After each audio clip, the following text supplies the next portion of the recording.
Actor Lakeith Stanfield is beloved for his role as oddball Darius on the hit show Atlanta, but he took a stand today that some see as disrespectful. In a lengthy Instagram post, Stanfield specifically calls out The Shade Room, Lipstick Alley, The Breakfast Club, and World Star, black media outlets that he accuses of being anti-black. Here's a bit of it. It says, it's a fact that a lot of these platforms are usually or tend to be feeding grounds for negative reinforcement toward black nonconformists. And Lakeith didn't stop there. He also wrote this. He said, quote, they serve as bottomless coward consumption pits and digital audio and otherwise slave mentality museums. So Breakfast Club host Charlamagne the God fired back. Here's what he had to say. See, as a black person, it's safe to go at black outlets like Shade Room, World Star, Lipstick Alley, Breakfast Club, and many others, as you said, but you would never fix your mouth to say that about any of the white outlets that do the same damn thing, because you know that would affect you in Hollywood. So who's the real coward? So let's go back to the slave mentality museums thing. So Lionel, you're a journalist. I'm struggling to understand what he means by that. Do you get it? I do not. So I do not want to speak for him. I do understand certain concerns with maybe the messaging that can be portrayed from certain media outlets. A lot of times maybe we're liking these posts and it's all gossip or the negative things that are happening maybe within the community.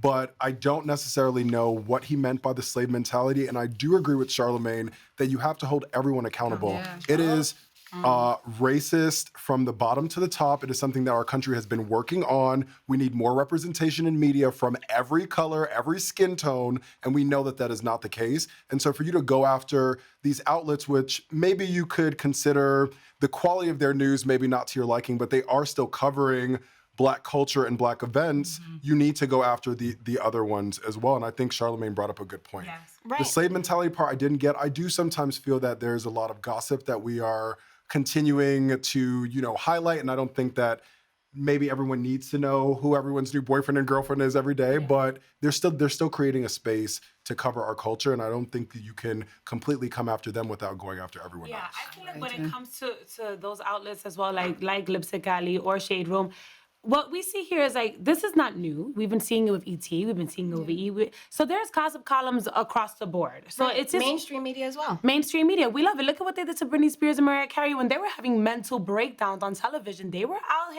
here and people were talking about it left and right. So to just call them out is a little weird. I have mixed emotions about it because I do sometimes feel that because as minorities, we do get the short end of the stick. We should be not highlighting the negative things about one another. However, how can I say this? It's just like, you gotta do what you gotta do when it comes to gossip media. That is something that's in demand right now. People like to hear that. We like to hear it in the Latin media, in the white media, in the black media. I don't think it's a one race thing. It's just one of those things that I feel mixed emotions about because I do, you wanna stand with your brothers and sisters, but if there's some hot tea, you wanna talk about it too. Yeah. So and from a PR perspective, it definitely lends to, why sometimes black talent does not talk to black media. We have diversity amongst our, organizations as well. So just as much as you have the Shade Room, you have Essence. You have Sheen Magazine and a number of other notable publications that cover it from a different space. Do you even give them the opportunity to have an interview with you? Yeah. But see, I think that brings up a big point that also needs to be dealt with. And him coming for these publications, it is an ongoing issue when you're on the red carpet and you're trying to get an interview. Yes. And I don't know if you remember the situation where Halle Berry went back and stopped against what her publicist was telling her to do and spoke to the journalists from the black media publications.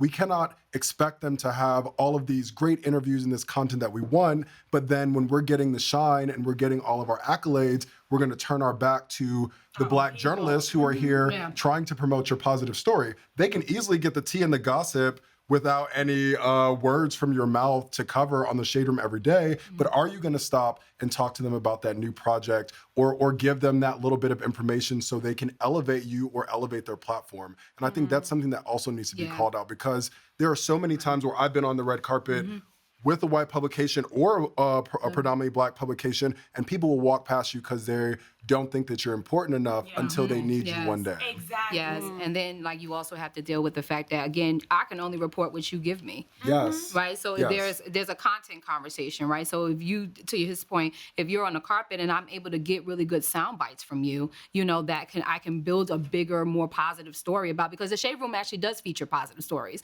It's not just very gossipy. You might see it on the Instagram post, but if you actually look on the website, they cover a lot of community events. They cover a lot of different things, you know. So yes, there has been this this demonizing almost of a sense of, you know, these websites, because you only tend to see the negative things. But if you dig deep and you read, you'll see that there's other things that they cover in terms of diversity on their sites. And just to add on that, you have to take the good and the bad with media. Yes. Exactly. And it's one of those things that it almost echoes like the sense of, you know, it's unfair to have to be the representation for your whole race. Absolutely. You don't go to white people and tell them, okay, you did something bad and now E is talking about you. You know what I'm saying? So it's kind of messed up to have to say that to black people, like, or Spanish people or any other ethnicity. Like, you cannot be, one person is not here to be the whole representation for a whole race. Right. So that's why I feel like I feel him. You don't want to see your brothers and sisters in a negative light, but people are individuals and they have their stories. And if it's good and if it's bad, the media is going to pick it up. Absolutely. But Syreta, you know this as a PR professional Yes. that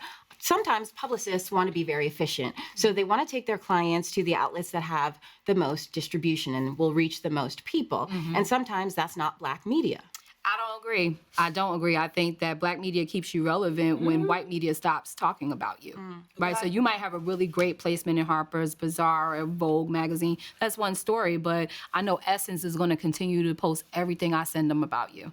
Right, and they generate 3.1 million impressions and are the #1 in African-American outlets. You have Interactive One, who is with Hello Beautiful, Madame Noir, huge footprints in our community, Global Grind.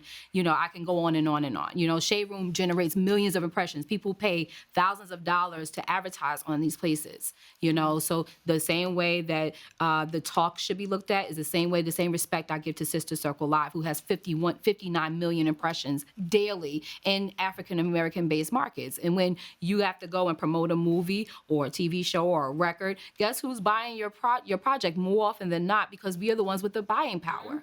People forget that we have we are trending a 2 trillion or 20 trillion dollar amount by 2020. You know, so we are the culture creators. We are the ones that make things cool. So just because you are embraced by GQ or you are embraced by these more mainstream publications does not mean you turn your back simply because of that. And publicists need to educate themselves consistently on what their impressions are. I think that is an excuse, is a really poor excuse to not be educating. You should constantly elevate all the time as part of your profession, no matter if you're the journalist or you're the publicist. And the audience. Look at Black Twitter. Yeah.